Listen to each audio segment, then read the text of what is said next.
할렐루야.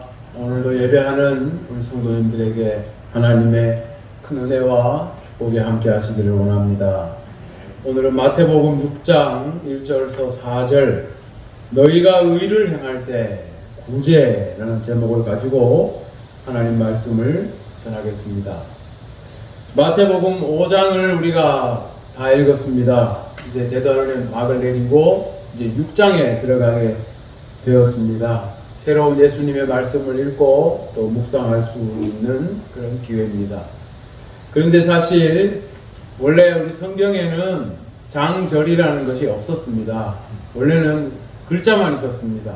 16세기 돼서 읽기 편하도록 하기 위해 문맥과 단락에 따라서 이렇게 장절을 나누어 놓은 것입니다. 따라서 오늘도 내용을 보면 많이 다른 그런 내용이 나오지 않고 예수님의 좋은 그 말씀이 이어져 나오고 있습니다. 여러분의 성경에는 구제에 대해서 아니면 자선에 대해서 이렇게 제목이 붙어 있는 성경도 있을 것입니다. 오늘 이 말씀을 통해서 우리 예수님의 말씀의 뜻이 무엇인지 묵상하고 우리 삶 가운데서 또 그것이 이어지기를 우리 주님의 이름으로 축원합니다. 지난 시간에 내 원수를 사랑하라는 말씀을 보았습니다. 유대인들에게 사랑의 대상은 이웃으로 한정됩니다. 그건 다시 말해 동포를 말합니다. 조금 넓히면 바로 거류민이 되는 것입니다. 그런데 예수님은 이걸 확 넓혀서 네 이웃뿐만 아니라 거류민뿐만 아니라 원수까지도 사랑하라 했습니다. 처음 듣는 사람에게는 좀 충격적인 그런 말씀이지만 본래 이 말씀은 율법의 뜻이기도 합니다. 레위기 19장 34절에 보면 하나님은 거류민을 자기처럼 사랑하라 했습니다. 신명기 10장 9절에는 나그네를 압제하지 말고 사랑하라 했습니다. 또 율법의 본래 뜻이 원수의 잃어버린 가축도 찾아주라 했고 원수에게 더 잘해줘라 했습니다. 그런데 유대인들이 오랜 침략을 당하고 지배를 받으면서 편협한 생각에 빠지게 됐고 세상과 분리돼서 이웃과 원수를 딱 정해놓고 그렇게 살았던 것입니다. 예수님은 말씀하시기를 자기를 사랑하는 자만 사랑한다면 너희들이 혐오하는 세리나 이방인과 다를 것이 무엇이냐? 먼저 관용을 베풀고 선을 행하라. 이것이 온전하신 하나님의 뜻이라 했습니다. 우리의 사랑이라는 것이 상호 호혜적인 그런 관계는 넘어서야 한다. 그런 말씀이고 우리가 바라봐야 할 기준은 바로 하나님의 온전하심이라는 말씀입니다. 우리는 그래서 부족하지만 항상 하나님의 온전하심을 생각하고 또 그걸 좇으면서 살아가는 사람들이 되어야 합니다. 오늘 6장 1절에서는 예수께서 말씀하시기를 사람에게 보이려고 그들 앞에 너희 의를 행하지 않도록 주의하라 이런 말씀이 나왔습니다. 이어서 그리하지 아니하면 하늘에 계신 너희 아버지께 상을 받지 못하느니라 했습니다. 오늘 이 본문에서 맨 먼저 눈에 띄는 것이 바로 너희 의라는 말입니다. 여기에 의가 나왔습니다. 지금까지 팔복에서도 의가 많이 나왔습니다. 마태복음 5장 6절에 의에 들이고 목마른 자는 복이 있나니 그들이 배부를 것이며 여기에 나왔고 마태복음 5장 10절에 의를 위하여 박해를 받은 자는 복이 있나니 천국이 그들의 것임이라 여기에도 의가 나왔습니다. 의는 옳다 또 바르다 이런 뜻이 있지만 사람이 마땅히 되어야 할 어떤 모양을 가리키는 말이기도 합니다. 의는 헬라어로 디카요시네라고 제가 말씀을 드렸습니다. 영어로 번역하면 righteousness 또 justify 이렇게 영어로 번역이 된다고 했습니다. justice. 그런데 이 디카요시네라는 말 이전에 히브리어에는 이 의를 나타내는 두 단어가 있다고 했습니다. 체데크와 미슈파트라는 용어가 있습니다.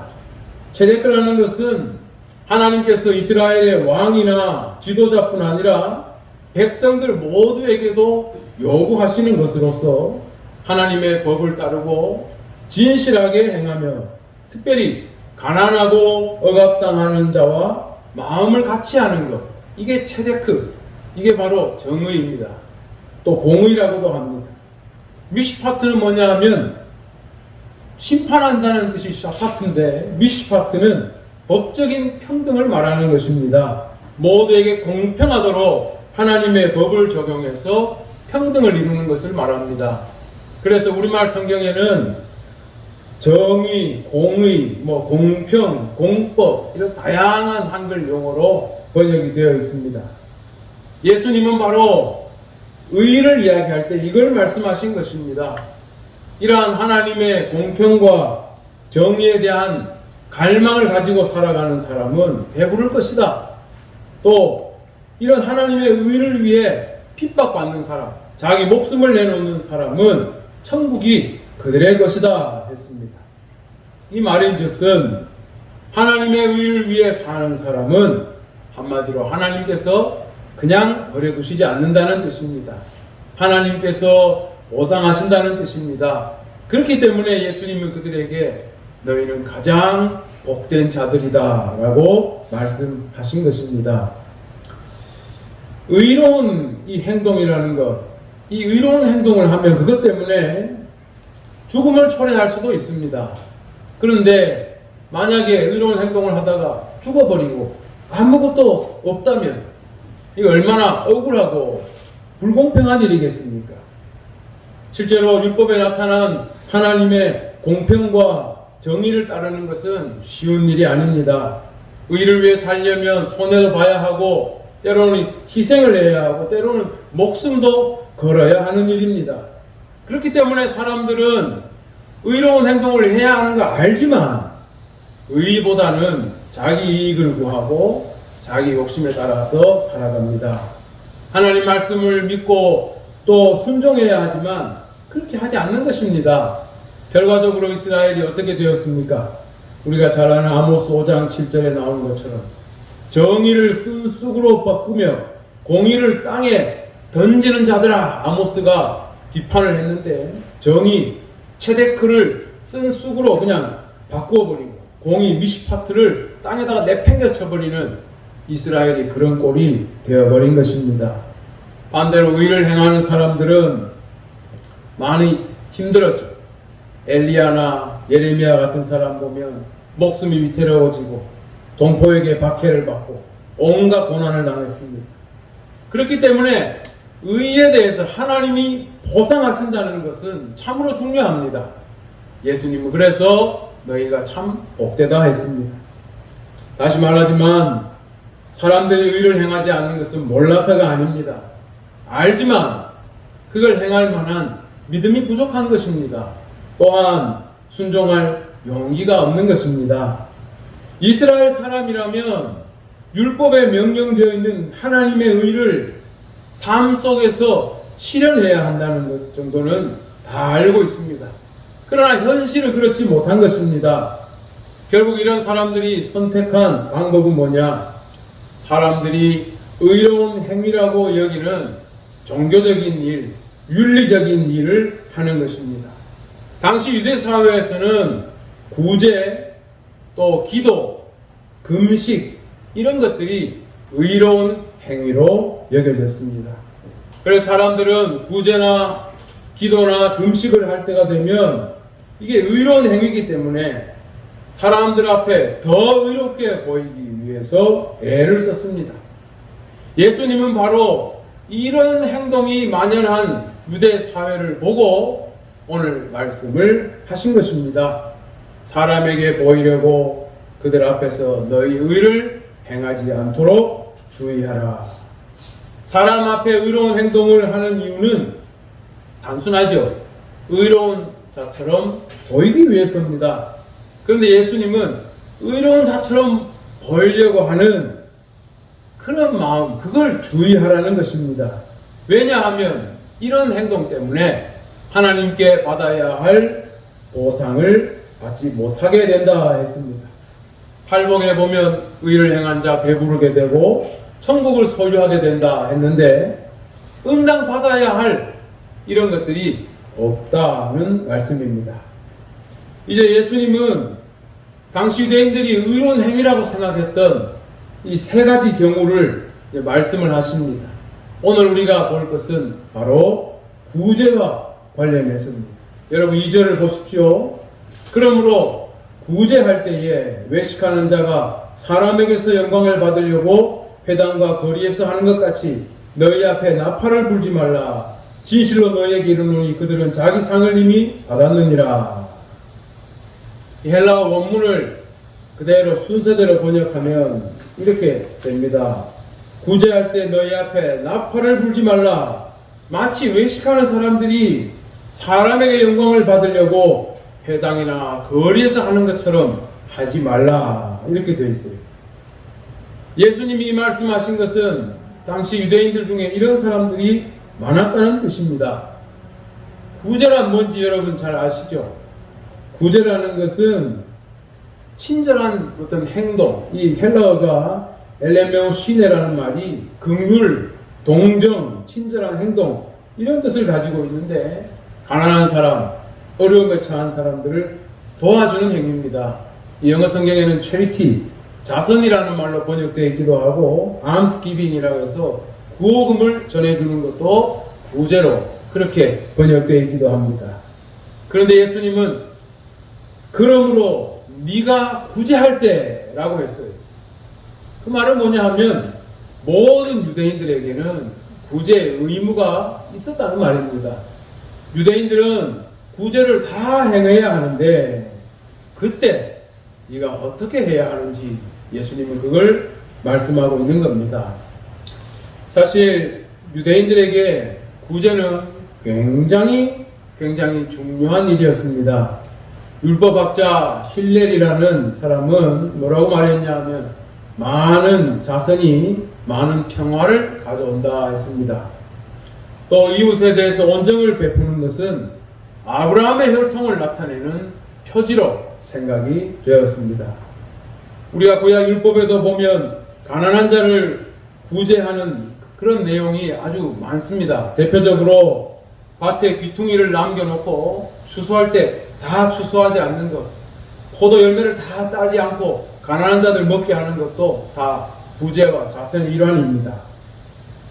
대표적으로 신명기 14장 28절 29절에 보면 더 적극적인 구제 차원을 볼 수 있는데 이렇게 되어 있습니다. 매 3년 끝에 그의 소산의 10분의 1을 다 내어 내 성읍에 저축하여 너희 중에 분깃이나 기업이 없는 레위인과 내 성중에 거류하는 객과 및 고아와 과부들이 와서 먹고 배부르게 하라. 그리하면 내 하나님 여호와께서 내 손으로 하는 범사에 내게 복을 주시리라. 쉽게 말하면 11조예요. 11조를 내서 그걸 성읍에 다 저축을 했다가 분깃이 없고 기업이 없는 레위인 또 객, 고아, 과부 이런 사람들이 먹고 배부르게 하라는 것입니다. 율법에 이렇게 가르치고 있습니다. 잠언에는 이런 말씀이 있습니다. 11장 24절 25절에 흩어 구제하여도 더욱 부하게 되는 일이 있나니 과도하게 아껴도 가난하게 될 뿐이니라.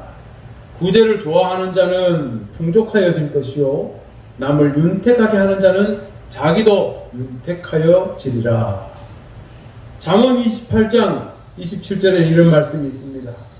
가난한 자를 구제하는 자는 궁핍하지 아니하려니와 못본 채 하는 자에게는 저주가 크리라. 성경에는 이런 말씀이 많습니다. 그런데 실제로 이 구제라는 히브리어는 바로 없다고 합니다. 방금 제가 읽은 잠언 11장 25절에서도 구제를 좋아하는 자는 이렇게 나오지만 히브리어를 찾아보면 구제라는 말은 없습니다.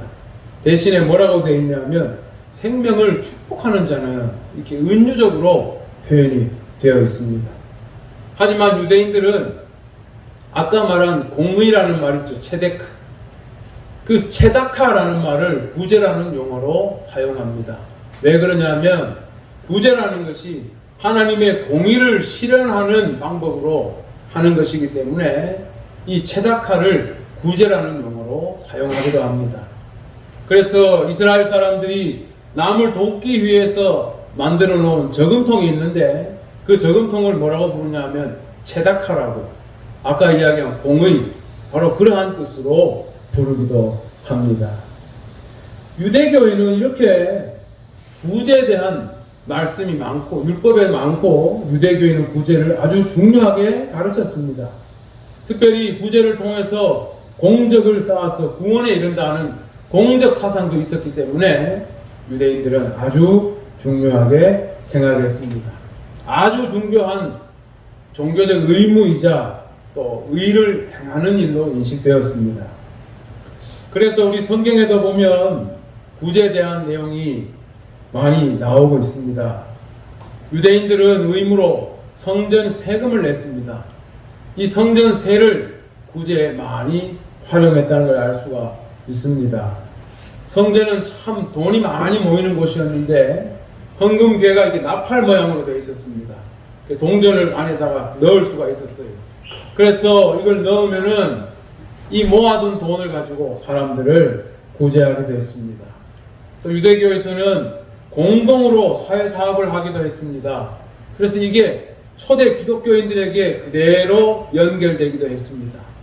우리가 사도행전 6장을 읽어보면 예루살렘에 있던 초대교회 이 그리스도인들이 과부를 공개한다는 내용이 나옵니다.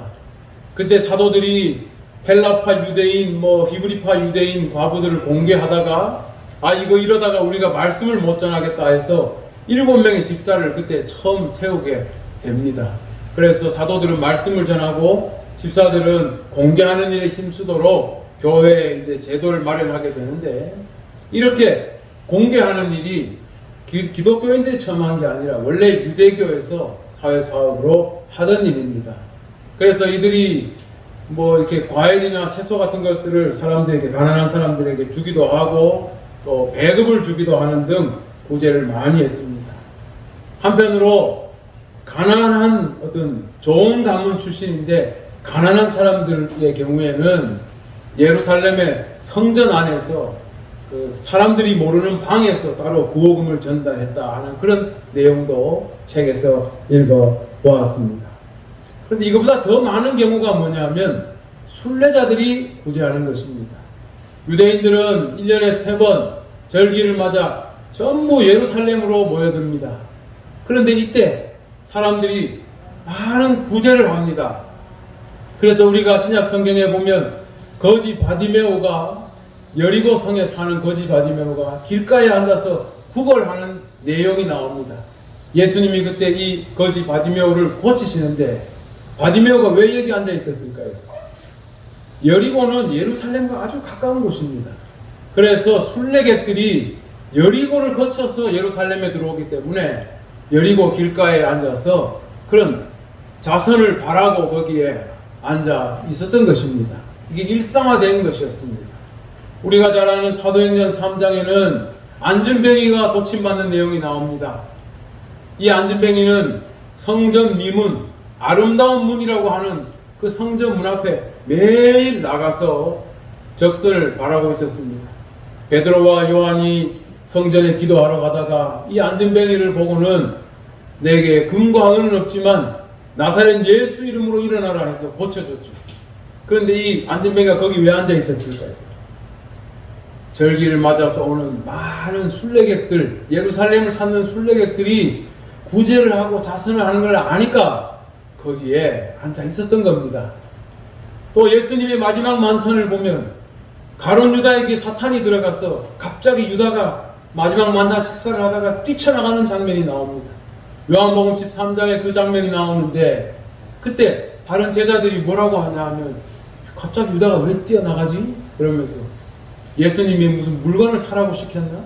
아니면 예수님이 구제하라고 시켰나? 이런 내용이 나옵니다. 절기에 사람들을 구제하는 것은 너무나 당연한 행위였기 때문에 바로 그러한 내용이 나온 것입니다. 이처럼 구제는 유대교에서 아주 중요한 것이었고 많은 사람들이 길가에서 그렇게 구제를 했습니다. 근데 그러다 보니까 예수님 말씀처럼 외식하는 자들이 많이 생겼습니다. 길가에서 일부러 막 떠벌리면서 구제하는 사람들이 생겼습니다. 그러니까 예수님이 말씀하신 겁니다. 너희 앞에 나팔을 불지 말라. 나팔을 분다는 건 자기가 구제할 때 막 떠벌리는 거예요. 누구처럼 떠벌리냐? 외식하는 자들처럼 떠벌린다고 했습니다. 이 외식하는 자들이라 뭐냐 하면 위선자를 말해요. 히포크리테스라고 하는데 원래는 연극 배우를 뜻하는 겁니다. 배우들이 어떻게 합니까? 내 속으로는 아니지만 내 겉으로는 연기를 하는 거잖아요. 예수님이 말씀하신 외식하는 자들아 하는 거는 배우들이 연기를 하는 것처럼 한다는 거예요. 속에는 전혀 그런 마음 없지만 겉으로는만 하는 거예요. 그 나팔을 불면서 뭐 정말 자기 일을 떠벌리면서 그렇게 구제하는 것을 예수님이 그렇게 말씀하신 것입니다. 그건 곧 사람의 영광을 받을 목적으로 했다는 말씀입니다. 예수님은 이 행동에 대해서 이걸 외식한다고 그렇게 규정을 했고 사람의 영광을 받으려고 하는 것이라 말씀했습니다. 우리가 생각해 보면 사실 구제라는 것은 율법의 명령입니다. 하나님의 뜻입니다. 그런데 구제를 할 때 맨 먼저 누가 봅니까? 사람들이 그걸 봅니다. 사람들이 그걸 보고 판단을 합니다. 아, 저 사람은 구제를 많이 하는 훌륭한 사람이구나. 사람들의 칭찬과 존경이 곧장곧장 따라 나옵니다. 명예가 바로바로 올라갑니다.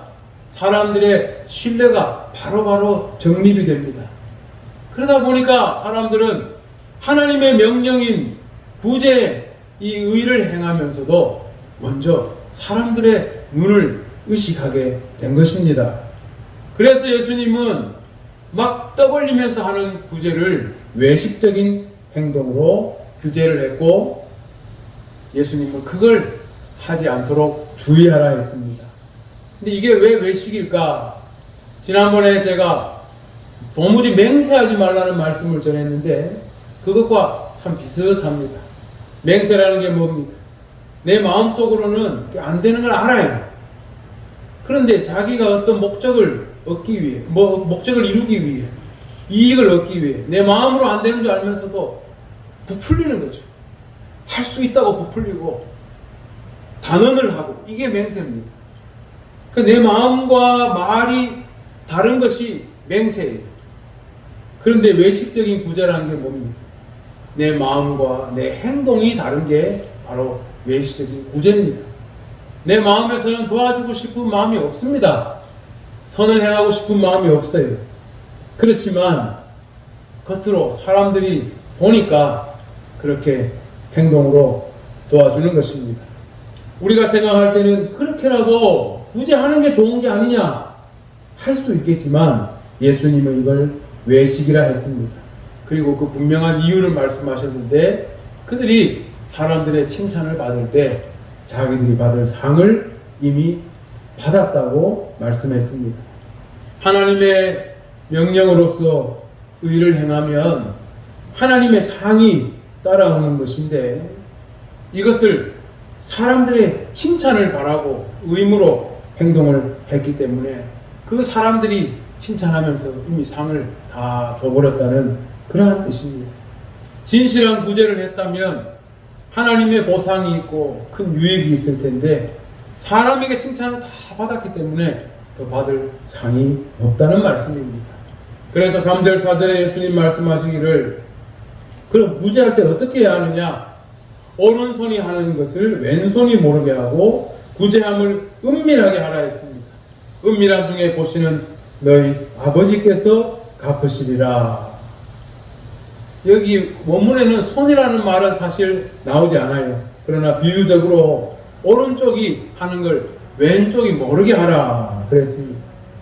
구제를 은밀하게 하라는 것은 사람들이 모르게 하라는 것이죠. 구제를 할 때는 오직 그 구제를 받는 그 사람만 알고 그 사람만 보고 진심으로 행하라는 말입니다.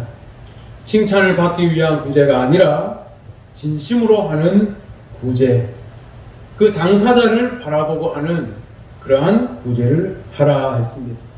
만약 그렇게 구제를 하게 된다면 구제하는 사람의 마음에는 뭐가 생각날까요? 아, 이 사람이 지금 뭐가 필요한지, 이 사람한테 부족한 게 뭔지, 내가 지금 뭘 도와줄 수 있는지 이런 것들을 생각하겠죠. 그러나 사람의 칭찬을 바라보고 구제를 하면 어떤 생각이 먼저 들까요? 이 장면이 깨끗하게 잘 나올지, 내가 지금 하는 것들을 사람들이 알지 모를지 이런 것들을 계속 신경 쓰지 않겠습니까? 예수님은 그걸 하지 말라는 겁니다. 진실한 구제란 진실한 마음에서 나오는 것이고, 하나님의 인애와 긍휼과 또한 공의의 마음을 받은 사람, 그 마음에서부터 나오는 것인데, 사람의 칭찬을 바라는 구제는 이미 시작할 때부터 계속 다른 걸 신경 쓰니 제대로 구제가 될 수도 없을 것입니다. 구제라는 것은 의로운 행위입니다. 또 구제는 넓게 보면 이타적인 행동이라고 말할 수가 있겠습니다. 사람은 이기적인 동물이라고 다들 알고 있는데, 꼭 이렇게 이타적인 행동을 하는 사람들도 있습니다. 그래서 과학자들은 이타적인 행동을 하는 사람, 그 이유가 뭘까? 이걸 궁금하게 여기고 연구를 많이 합니다. 어떤 사람들은 말하기를 이타적인 행동을 하는 사람들은 뇌의 편도체가 다르게 생겼다, 이렇게 말을 하는 사람도 있고, 이타적인 행동을 하는 사람들은 나중에 더 큰 어떤 유익을 바라고 그런 행동을 하는 것이다, 그렇게 설명하기도 합니다. 근데 저는 생각할 때 믿지 않는 사람들이 하나님을 쏙 빼고 모든 현상을 설명하려고 하면 참 힘들게 된다, 그런 생각이 들었습니다. 예수님은 은밀한 중에 보시는 하나님이 보상하신다 했습니다. 그리스도인은 종말론적으로 임하는 하나님 나라의 도래를 믿는 사람들입니다. 하나님께서, 어디에나 계시는 하나님께서 우리의 어떤 일들이든지 다 보고 계시는 분으로서 하나님이 보상하신다는 것을 우리는 알아야 합니다. 사실 남을 도와준다는 것, 이타적인 행동을 한다는 것은 그 자체로 기쁨이 있습니다. 잠언 21장 15절에도 정의를 행하는 것이 의인에게는 즐거움이고 죄인에게는 패망이라는 말씀이 있습니다. 남을 도와주는 행동, 그 자체로서 기쁨이 있는 것입니다.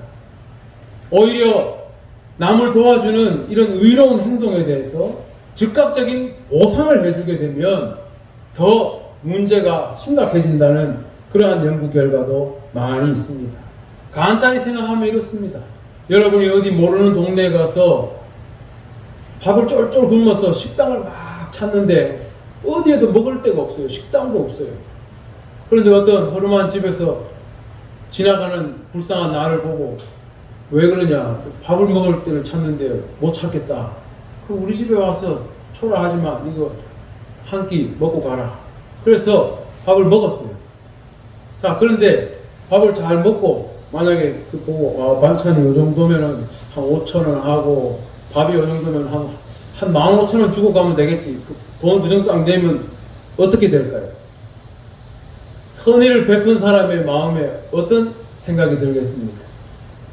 남을 도와주고자 하는 마음에 대해서 즉각적인 어떤 물질적 보상이나 이런 것들이 주어지면 오히려 도와주는 사람 마음은 불쾌감을 갖고 상처를 받을 수도 있게 되는 것입니다.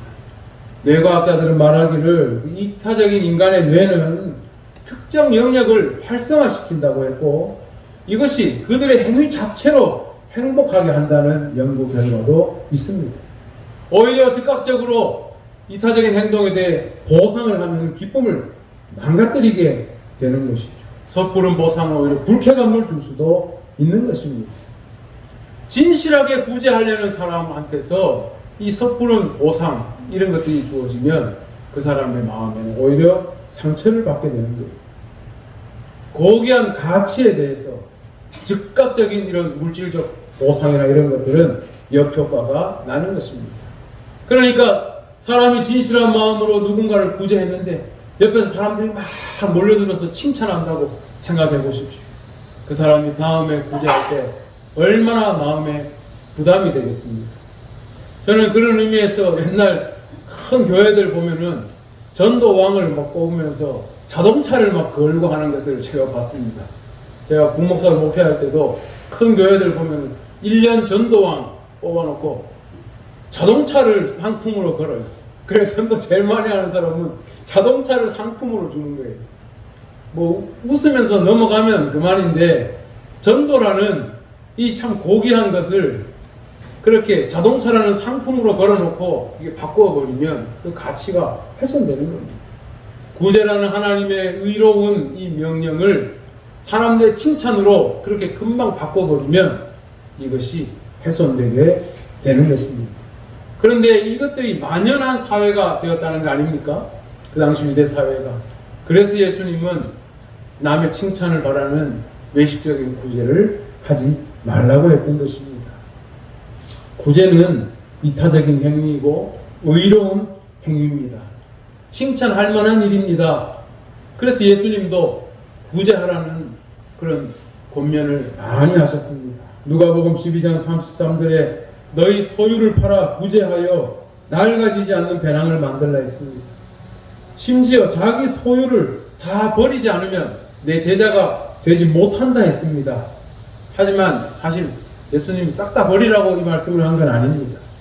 당시 유대인들이 구제할 때 재산의 5분의 1 이상을 하지 못하도록 법적인 기준도 있었다고 합니다.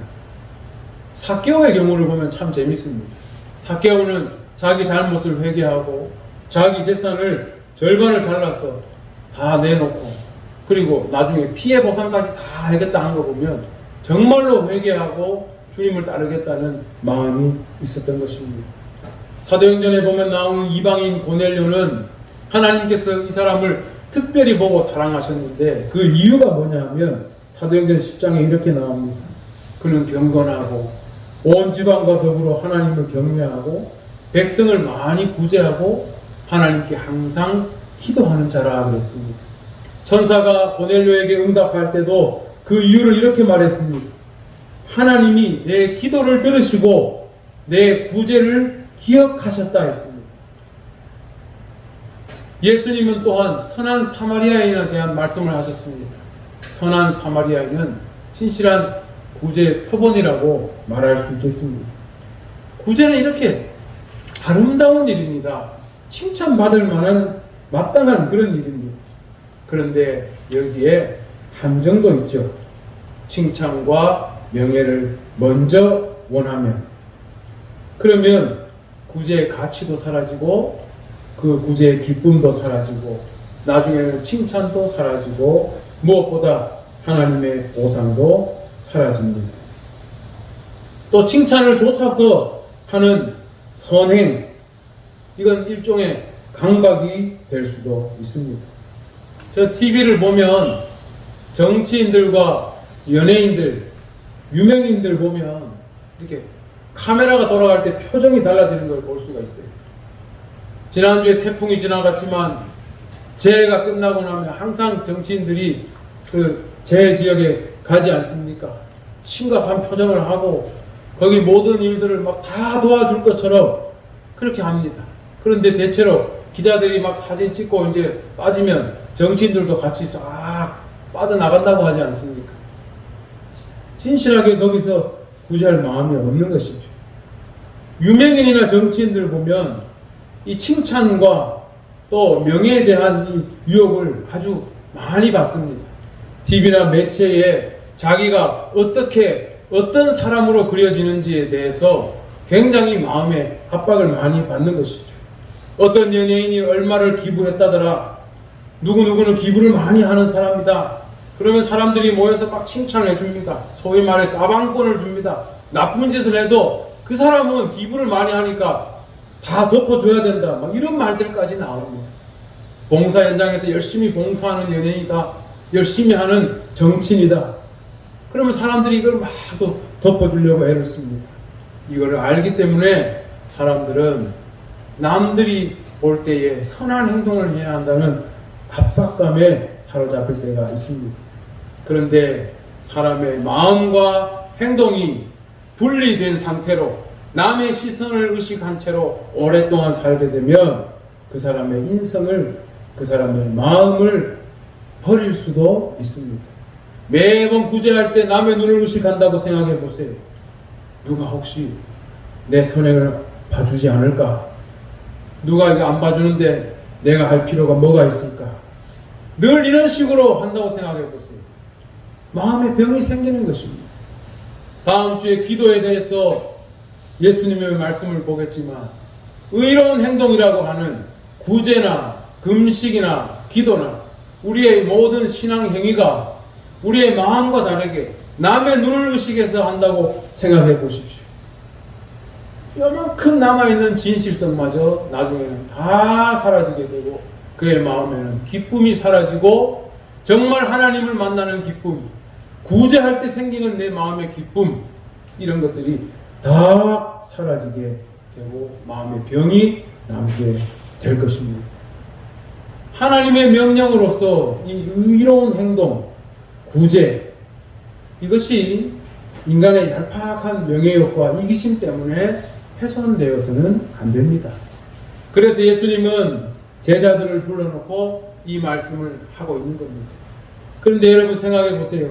지금 예수님 말씀을 듣고 있는 이 제자들, 산에 모여있는 이 제자들 중에 구제를 할 사람이 많을까요? 구제를 받을 사람이 많을까요? 저는 말씀을 준비하다가 웃음이 났습니다.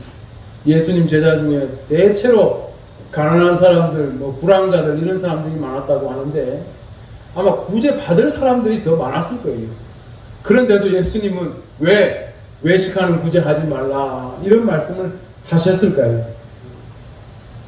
그들이 적은 숫자이고 또 보잘것없는 사람들이지만 당시 유대 사회에 만연했던 이런 신앙적인 병폐, 이중적인 이런 모습, 이런 것들을 해소하는데 너희 적은 무리가 큰 힘이 되어야 한다는 뜻으로 예수님이 이 말씀을 하신 것이 아니겠습니까? 세상에 많은 사람들이 살아도 잘못된 생각이 하나 잘못 퍼지면 그 수천만 되는 사람이 급격히 이상한 사고로 다 빠지게 되는 경우가 많습니다. 세상에 전쟁이 날 때 보세요. 모두가 미친 것처럼 전쟁에 팍 빠지는 걸 볼 수가 있고, 이상한 사상이 하나 들어오면 다 빠지게 됩니다. 유대 사회에 만연했던 이런 이중적인 마음의 구제, 예수님이 이걸 보시고 가난하고 불쌍한 제자들을 불러서 너희는 진실한 마음으로 구제하라.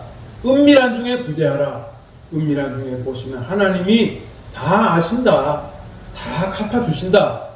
그렇게 말씀하신 겁니다. 그러한 진실한 마음으로, 하나님 주신 진실한 마음으로 거기에서 나온 선한 행동으로 구제할 때 거기에 기쁨이 있고 하나님의 보상이 있습니다. 정말로 구제를 기쁘게 하는 사람은 사실 하나님의 보상마저도 생각하지 않겠지요. 그러나 하나님은 다 보고 계십니다. 사랑하는 우리 성도님들은 하나님 주신 진실된 마음으로 마음과 행동이 하나 되어서 선한 행동을 통해 하나님께 기쁨을 드리고 하나님의 칭찬을 얻고 큰 축복을 얻는 분들이 다 되시기를 주의 이름으로 축원합니다.